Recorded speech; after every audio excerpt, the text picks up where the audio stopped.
the Rangers are one win away from making it to the ALCS for the first time in 12 years. On today's show, I'm breaking down all of your questions about the important stuff, like favorite Creed songs and if the Rangers have an unfair advantage over the Orioles. I'm talking about all that and more on this episode of Locked On Rangers. Let's get into it. You are Locked On Rangers, your daily Texas Rangers podcast. Part of the Locked On Podcast Network, your team every day.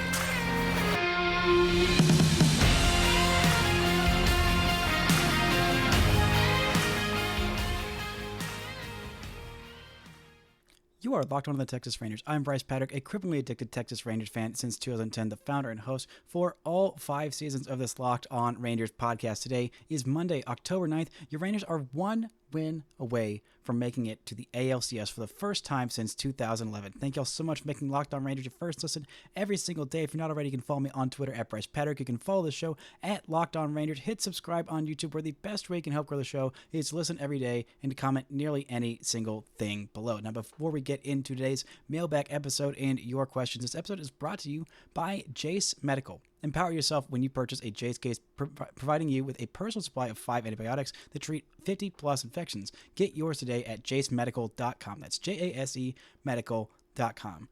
Now, the Rangers have an off day before Game 3, heading home to the first Rangers playoff game played at Globe Life Field. Ugh, what an exciting off day it is. We got some NLDS action tonight. Some Dodgers versus Dodgers versus Diamondbacks, and Braves versus Phillies. Going to be a lot of fun. And there was one question in this mailbag that y'all didn't get to. So I'm going to ask it to myself because I think it's very, very important. It's being asked to a lot of Rangers and a lot of Rangers personnel.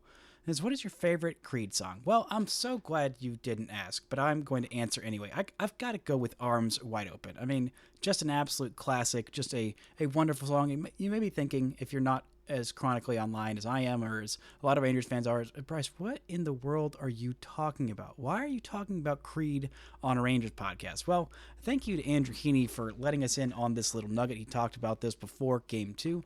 That to kind of get this team loose, this has been a team with a lot of ups and downs and, all arounds. And to get themselves loose and lit and happy and feeling light, feeling good about themselves before games, they've been listening to Creed. If you don't know Creed, you're probably very young. Go look up Creed. And they're one of those bands that goes, oh, yeah, oh, yeah, oh.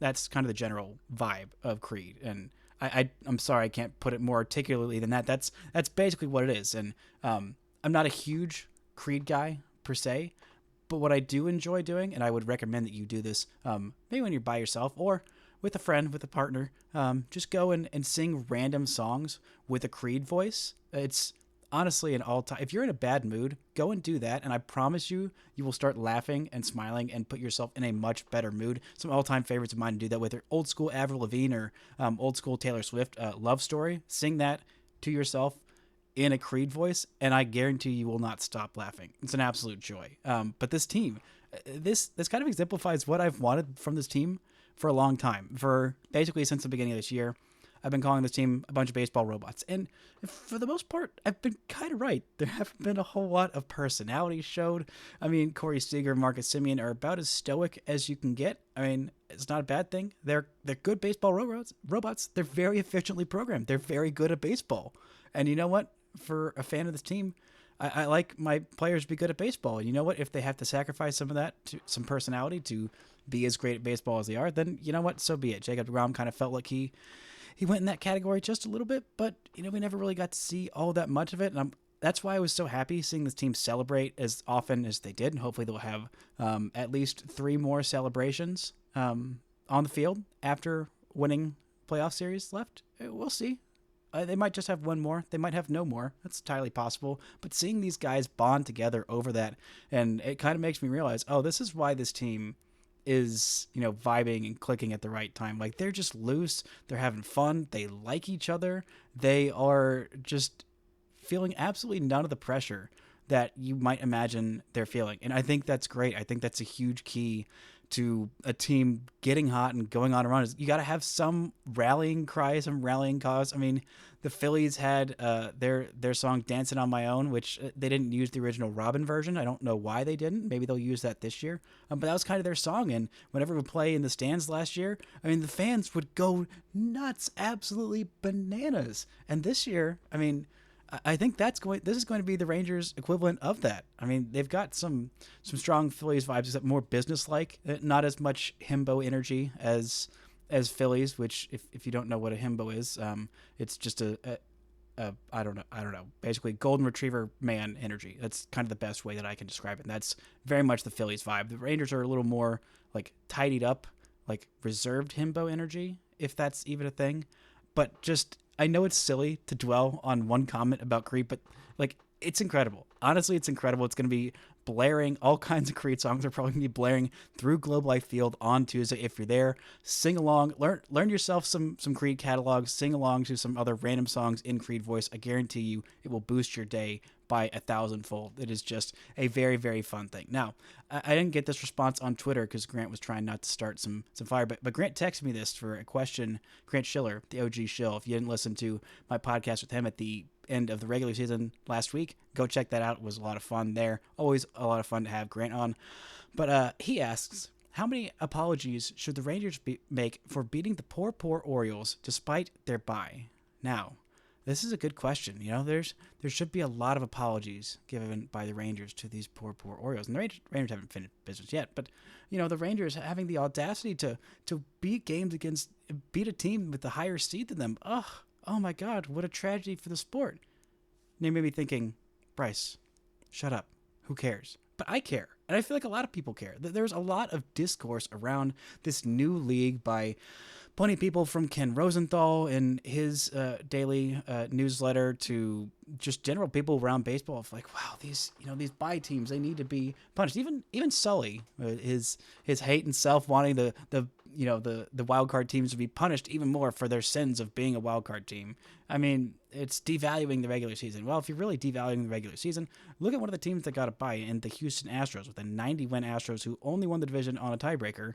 Didn't have to play game 163 to decide who won the division, and the 99-win Rays had to play in the wild card, and they had to fly all the way from Toronto to Tampa after the end of the regular season. Like, that's not valuing the regular season. I mean, because the Braves are down 1-0 and laid an egg against the Phillies, who are a really good team and knocked them out of the playoffs last year. The Dodgers, who got absolutely shellacked because they threw, as much as I love him, an old and kind of broken Clayton Kershaw in Game 1 against the Diamondbacks, because the Astros split the first two games in Minute Maid Park in Houston against the Twins, because the Rangers took a 2-0 lead on the Orioles as they take the series back to Arlington.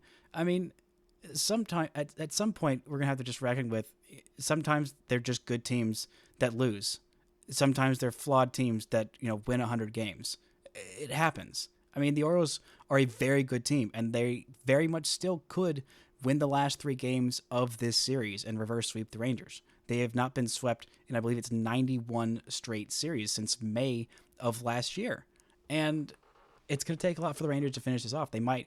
I'm going to be a lot more worried if they don't do it in 3 games versus if they have to wait until Game 4. Because having Nate Eovaldi on the hill to close out another potential series clinching win, that would be amazing. And the starting pitching is not as good after Nathan Eovaldi. But there are also Orioles fans that I saw on Twitter saying, even in the broadcast for Fox, saying, man, it's so unfair. The Rangers have such an unfair advantage being able to throw Jordan Montgomery in Game 2 after a playoff series. Well, the Rangers lost their division on the last day. They had to fly from Seattle to Florida, about as far as you can fly in the contiguous 48 United States. They had one off day, then they faced off against the 99-win Rays, and they beat the snot out of them in their own building. And then they beat the snot out of them again and swept that series. Then they head up to Baltimore to face the 101-win Baltimore Orioles. And for the first 2 games, they beat them. And they should have beat them a little more handily in the second game, but they beat them the first 2 games. And they have not been home in 2 weeks. You think that's an advantage to the Rangers? I think Jordan Montgomery, the guy who, as much as I love him, as much as he was great down the stretch, he was not great on Sunday. Having him as this unfair advantage, if the Rangers rotation was healthy, which for the most part, outside of John Meads, who pitched for like a month after being out for a year and a half, so it's not like you could necessarily count on him a whole lot. He was scratched, but outside of that, I mean, the rest of this Orioles rotation has been healthy, and they get to go throw Kyle Bradish, their game one starter, and the Rangers did a bullpen game piggybacking Andrew Heaney and Dane Dunning, and the Rangers won that game. I'm sorry, is that not an advantage of game one of a playoff series? You have to piggyback a guy who was kicked out of the rotation in the second half and a guy who wasn't in the rotation to start the season. That's an unfair advantage. And Jordan Montgomery, who, if everyone was healthy, he'd be a game 4 starter for this team. Having him pitch in game 2 and maybe again in game 5 if it gets there on normal rest, that's an unfair advantage. Grow up. Get over yourselves. Sometimes good teams lose. Sometimes teams that aren't as good in the regular season peak at the right time. It's what makes baseball great, is the importance of the postseason. It's random. It's fluky sometimes. That's the way baseball go. And if you don't like it, then grow up and get over it, or just eliminate the postseason at the end of the year. Don't even play a World Series. Just have the team with the most wins in the regular season win, like it's the English Premier League. I don't want baseball like that. I don't think the Orioles want people defending. I don't think the Braves want people, rushing to their defense of, oh, these poor Braves got baby. No. Sometimes good teams have flaws, and sometimes teams that didn't win as much in the regular season catch fire at the right time and go win it all. Why can't it just be the Rangers? And if they do, it is not some indictment on the entirety of the playoff format. Coming up, we're going to look at a little bit more of these questions and the Rangers possibly being World Series favorites. But first, this word from our sponsors. This episode is brought to you by Jase Medical. Modern medical care and treatment are important, but our global supply chains are fragile. Things like pandemics, natural disasters, and foreign travel may cut you off from the treatment that you need. Jase Medical is your solution. Just fill out their online form, and one of Jase Medical's board-certified physicians will review to determine whether medications are safe and appropriate. Then Jase will send your prescriptions to one of their partner pharmacies, where your order will be filled and mailed directly to your home. You can also send your physician a message for answers to treatment-related questions at any time. Everyone should be empowered to care for themselves and their loved ones during the unexpected. That's why Jase Medical offers the Jase case. Save more than $360 by getting these life-saving antibiotics with Jase Medical, plus an additional $20 off by using code LOCKEDON at checkout on jasemedical.com. That's JASE medical.com. Shout out to the everydayers for making Locked On Rangers first listen every single day. On tomorrow's show, I'll be doing a live stream on YouTube right after the game. Win or lose, hopefully talking about a Rangers sweep of the Orioles. The Rangers take on Baltimore in the ALDS. You can catch every pitch of the hometown broadcast on SiriusXM. Just download the SXM app and search Rangers. Now, there were some lines moving in the betting lines in the last couple of weeks, I guess the last couple of days, actually, not just weeks. Well, weeks as well. But it was something pointed out to me by, of course, who other than Bob Nightingale, who tweeted the numbers for some inferior betting site, but at the best betting site on earth, if you're going to place your bets, at FanDuelSportsbook.com or sportsbook.fanduel.com, just FanDuel.com, code locked on, has the Texas Rangers as the World Series favorites at this point. The Rangers right now are plus 380 to win the World Series. Next closest are the Philadelphia Phillies at plus 450, the Atlanta Braves plus 450, Houston Astros plus 500, Twins at plus 550, and Dodgers at plus 700. I believe the Orioles, Orioles are plus 3,000. The Diamondbacks, despite being up 1-0 on the Dodgers and kicking their teeth in, are plus 900. I'm kind of confused by that, but I'm also kind of confused at the Rangers being favorites. Now, I know I've been talking about them being a juggernaut and being the best team and saying they're going to win the World Series, but now that it's actually happening, if people, putting their money where their mouth is, unless they're betting with FanDuel, it seems like is a great place to do it. If you do it anywhere else, don't bother. But if you're doing it, go to FanDuel.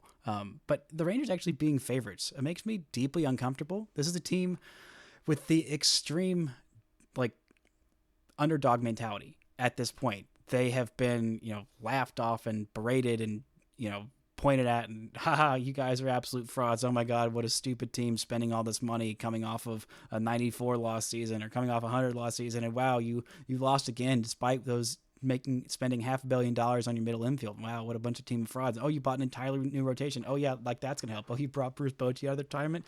Oh yeah, like that's gonna help. Well, it's actually helped, and despite them being one of the best teams in all of baseball for the majority of the season, it felt like they didn't get any of the support and love and appreciation from nationally, at least down the stretch when they faltered, of remembering that this was a really good team. It is a really good team, but was hurt and faltering at the wrong time because, the Astros, who have been there, done that, they're definitely going to have a much better end to their season than the Rangers will. Oh, the Seattle Mariners, well, they went to playoffs last year, so therefore, I like them in the preseason more than I like the Rangers, so therefore I'm going to revert to those picks. And, well, the Rangers kicked the snot out of the freaking Seattle Mariners, and unfortunately, they couldn't quite get it done to win the division in the final day of the season. Maybe if they did, all this narrative would be turned completely around. Maybe the Astros would have lost to the 99 win Rays, or they would have lost to or be down 2-0 to the 101 win Baltimore Orioles, and the Rangers would be up on the Twins. I don't know.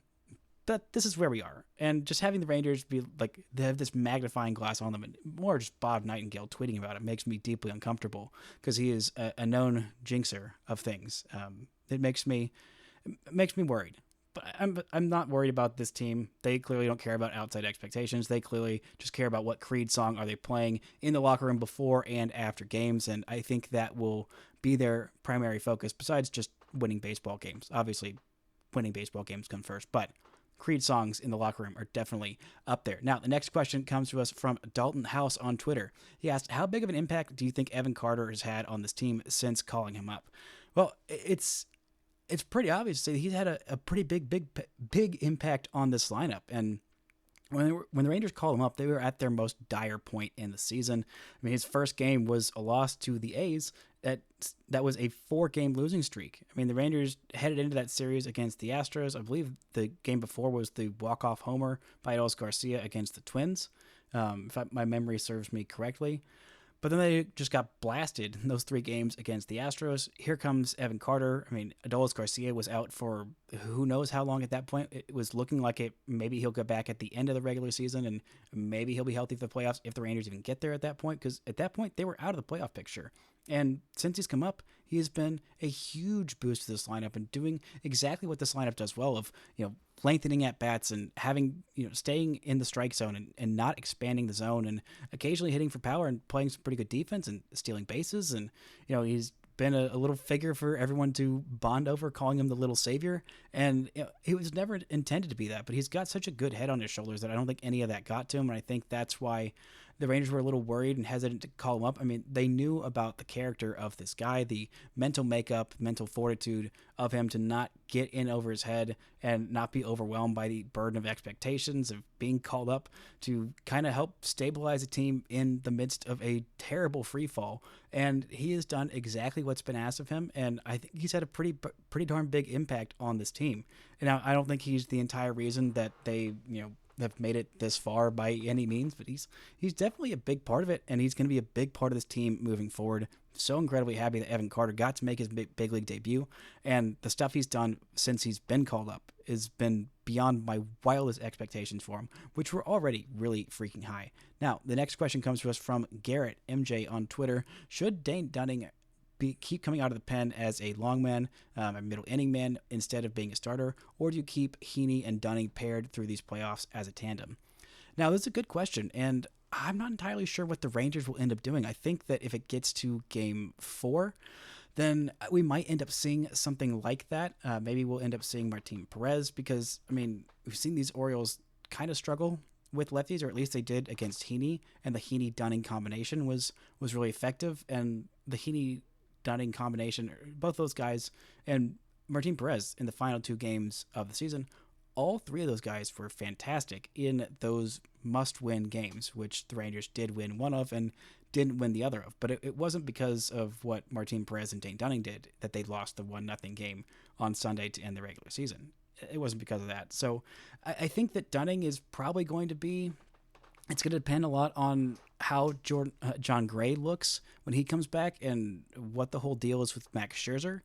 But if John Gray comes back and he's really ready to, be a full-time starter, just go back and be a normal starter, I think Jon Gray is your number 3 at that point, and you put Dunning as your 4. If you're having to piggyback him and Heaney, I think that's a good combination of two guys with very, very different looks, very different kinds of stuff, and different handedness. I think that's more effective than Martin and Dane Dunning, because Martin is a pitchability, get weak ground balls, weak contact kind of guy, and Dane Dunning is that same kind of guy, whereas Heaney is more of a fastball, slider, changeup guy that gets more swings and misses and has a much different look and feel to him. And even though they both be different handedness, I think that combination works really, really well. And I think that's the most effective way to use Heaney and Dunning. So I wouldn't be surprised if they stuck with it. If they don't have Jon Gray at full capacity, and if they don't have Max Scherzer, then I think that Dunning just needs to start by himself in the ALCS if they get there, and let Heaney either be your game 4 starter, because you're going to need more starters in a best of 7 series than you will in a best of 5 series. So long story short, if the Rangers get there, it all just depends on Jon Gray and Max Scherzer and their health. Coming up, we're going to talk a little bit more about Max Scherzer, what this rotation could look like next year, and a little bit more about this team. But first, this word from our sponsors. This episode is brought to you by FanDuel. October baseball is back, and you can make your postseason debut with FanDuel, America's #1 sportsbook. Join FanDuel, and you'll get started with $200 in bonus bets guaranteed when you place your first $5 bet. Just visit FanDuel.com/lockedon to create your new account. Then you can get in the action from first pitch until the final out. Like I was saying, the Rangers are World Series favorites right there, and if you want to look at if they can win the divisional series, there's a bunch of different bets, like is Gunnar Henderson going to have 6+ hits in the ALDS? Also, Carlos Correa to have 10+ hits, Bryce Harper to have 3+ home runs in the NLDS is a +320. The Rangers right now are a -1300 to win the series. If you're wanting to hedge your emotional bets and bet on the Orioles to win the series, they are +730. So if you're wanting to put down some money there just to calm yourself in the case of a terrible collapse, you can go do it at FanDuel.com. So head on over there to FanDuel.com/lockedon right now. Step up to the plate with this postseason. With $200 in bonus bets guaranteed. Make every moment more with FanDuel, official sports betting partner of Major League Baseball. Shout out to the Everydayers for making Locked On Rangers your first listen every single day on Wednesday night show. If the Rangers do go to a Game 4, I'll be doing a live stream reaction after that game. If the Rangers don't clinch in 3, then hopefully they will be talking about a ALCS appearance for the Rangers. The Rangers take on the Orioles this week and get every pitch with hometown broadcast on SiriusXM. Just download the SXM app and search Rangers. Now, the next question comes to us from Sick'em Trent on Twitter. He asks, what can the rotation look like if we get Scherzer back? If he does come back, what kind of role would he be for the team? Now, unfortunately, I am not a medical doctor, and I will not speculate as to the health of Max Scherzer. But then again, what are podcasts for if not for speculating wildly? I think that Max Scherzer, if he comes back, then it's going to be probably in a bullpen role. I can't see him missing a month and a half, and even if he did come back immediately, it would be kind of like rehabbing at the major league level, which is, you can kind of get away with a little bit down the stretch or in the regular season. But as we saw, it can be painful seeing guys rehab at the major league level, basically what Nathan Eovaldi did in the final month of the season. And now, thankfully, after what took 3, 4, 5-ish starts from him, now he's looking like he is back to his fully healthy self. The Rangers don't have that luxury for Max Scherzer. I think if he comes back, it's probably going to be in a bullpen role.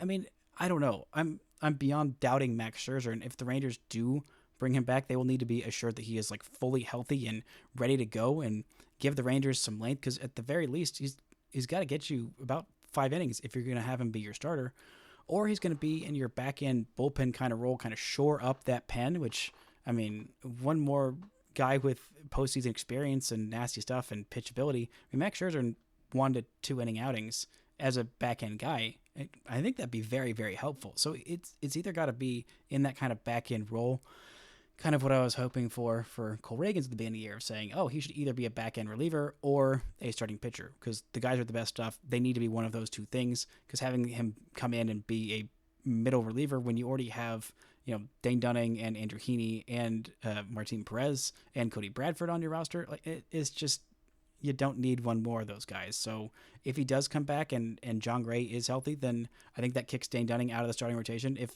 both those guys are healthy in Gray and Scherzer, it's going to go, Montgomery number 1, Nathan Eovaldi game 2, then John Gray, then Max Scherzer. Mainly just because I think John Gray has a much better chance to be healthy and give you more length than Max Scherzer. But again, I mean, who freaking knows at this point? Now, next question comes to us from Bill Ding. Keys to victory in this upcoming homestand. Hate to bring up that I don't want another repeat of the 2015 Jays series. Well, Bill, none of us want a repeat of that series where the Rangers went up 2-0 and then absolutely exploded and ended up losing that series. But if memory serves, I believe that the Rangers had the advantage and went to the Jays for 2 of those games. If my memory is correct, the first 2 games were nope, I'm wrong. The Rangers went up to nothing on the road in Canada, including winning in the 14th inning, game 2, and they lost 2 games at home, went back to Canada, and lost in the final game in Canada. So just win, out-hit them, stay with that approach. The Rangers will have a starting pitching advantage. Hopefully in game 3, it seems like that'll be the case. It'll be like Kyle Gibson, I think, on the hill for game 3. There is still no definite or even probable starter listed by the Orioles for game 3. So we'll just have to see how that goes. But Nate Eovaldi's on the hill. Close it out with that guy on the hill and take care of business. Don't mess around. Don't goof off. Just go for the throat. End it. Give yourself an extra day's rest.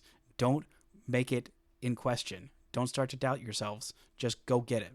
Go win the first game. Now, next question comes to us from UH Life. Could you see a Rangers rotation, I'm assuming next year, of DeGrom, Eovaldi, Scherzer, Montgomery, and Gray/Dunning? Yeah, I could. But again, Eovaldi is going to be back next year. Scherzer's going to be under contract next year. It's all about re-signing Montgomery. Gray's going to be in the rotation next year. And DeGrom, you don't really know when he's going to be back next year. I'm kind of hoping for end of the year. This looks like a postseason roster. As long as DeGrom's healthy for the playoffs, that's when you really, really want him. You can survive. We have seen this Rangers team survive without him and win a bunch of games in the regular season. They could have probably won a lot more and won the division pretty handily if they had a healthy Jacob DeGrom. And I don't think that the game 1 would have been nearly as in question if the Rangers had Jacob DeGrom thrown out there in game 1. But again, it's all about keeping him healthy, and I think that looks like a pretty darn good rotation. Keeping Monty around as a guy who's durable and healthy, I think should be a huge priority for them. Now, Hanson Jeremy on Twitter asked for Game 3 reliever predictions. Well, I think that if the Rangers are winning, we're going to see their top 3 guys in the 7th, 8th, and 9th innings. And in Josh Sborz, Aroldis Chapman, and Jose Leclerc, it's going to look pretty similar, I think, hopefully, to what Game 2 was in Tampa Bay. I mean, maybe you can get Nate Eovaldi to go 6 innings. That's kind of the hope. If he can go 5, and you got to use one of either Chris Stratton or Will Smith in the 6th inning, then you can kind of live with that, kind of be okay with that. Hopefully, the Rangers have put up a bazillion runs, and Nathan Eovaldi can just throw a complete game shutout on 90 pitches and everything will be fine. But I think that all 3 of those guys are going to be ready. Chapman hasn't pitched since Saturday, so giving him 2 days off is going to be helpful for him. Sborz is thrown on back-to-back days on Saturday and Sunday, but he only threw 1 pitch on Sunday, so I think he'll be plenty rested. Leclerc will be throwing his 3rd game in 4 days, which will be a lot, but I think he's ready for it. He can handle it, but that's why you really want to take care of business in this game, because if you use Chapman and you use Leclerc, and neither of those guys are going to be ready for Game 4, and that's going to put you in a really weird position with, who knows as a start. That's why this game is so incredibly important. Garrett MJ asked if Max Scherzer is ready for the ALCS, will he be stretched out enough to make enough pitches to make a substantial impact? Well, I think that the ALCS is the earliest you can hope for from Max Scherzer. I don't think you can count on him coming back in the middle of the series, because then you have to make some roster moves, and whoever you put on the IL is going to be ineligible for the ALCS if you get there. Again, with that caveat. But I think so. I'm leaning towards him, expecting nothing from him again, because this is still coming back way earlier from injury than we initially anticipated. But it's Max Scherzer. He's a freak. He has barely been hurt in his entire career. And if anybody can do this, it's him. But I'm also really worried because he's 39 and the Rangers could really, really use him being healthy next year, where things are looking even brighter than they have been this year. And the last question comes to us from our friend Connor Newcomb over at Locked On Orioles. The question is, why must I suffer? And the answer is, I'm sorry. You shouldn't have to suffer like this, Connor. But just know that, maybe next year it'll be the Orioles dishing out some suffering, or you know what? Maybe even this year. I mean, we've all seen how streaky this Rangers team can be and how much they can, go on a losing streak out of nowhere, it seems. And again, if the Rangers don't win this Game 3 on Tuesday night with Nathan Eovaldi on the hill, it's going to put them in a really, really dire scenario where they could end up losing both games at home, going back to a Game 5 and having to face off against Kyle Bradish. That'll be Kyle Bradish versus Jordan Montgomery, and hopefully with a different umpire that maybe has a more generous strike zone. Then Jordan Montgomery won't struggle as mightily as he did in this Sunday game. That would be an incredible pitching matchup for Game 5. And more baseball is almost always very fun, but I'm hoping that this just means you have to suffer this year, dear Connor. And maybe next year you can have your crack at the Astros if they make it to the playoffs, or somebody else. And this can be an ALCS matchup. And maybe next year after the Rangers, win the World Series this year, and maybe they win it next year too. But maybe the year after that can be the time for the Orioles to have some fun. But this Rangers team right now is a lot of fun and dealing out some suffering to now 2 straight AL East teams. The AL East has won a grand total of 0 games so far in these playoffs, and if the Rangers take care of business on Tuesday, it will be a grand total for sure of 0 games, which is not, I think, what anybody expected at this point. But hey, that's the way baseball goes sometimes. Sometimes the 101 win juggernauts are toppled by those poor, lowly 90-win Rangers that nobody believes in, except everyone believes in them. I can't decide if everyone believes in the Rangers or nobody at this point. All I know is that I believe in this team. I'm sure you believe in this team. Maybe you don't, but hey, they get one more win. They're in the ALCS for the first time in 12 years, facing off either against the Twins or the Astros, hoping it's the Twins just for the sake of my heart palpitations and YouTube comment section. But hey, even if it is those Astros, it's going to be a heck of a series. This series is not done yet. The Rangers have one more game to take care of business. It's time to take me higher, Texas Rangers. Take me higher in these playoffs to an ALCS. I want it. I need it. And don't just stop there. Go win the whole freaking thing, because who cares what the playoff postseason format is? This is a darn good team. Maybe not the best on paper, but we've seen better teams on paper than the Rangers lose in earlier rounds. So hey, it seems like they might just be due. That's going to do it for today's show. Thank you all so much for listening and subscribing. And until next time, don't forget to enjoy playoff Texas Rangers baseball.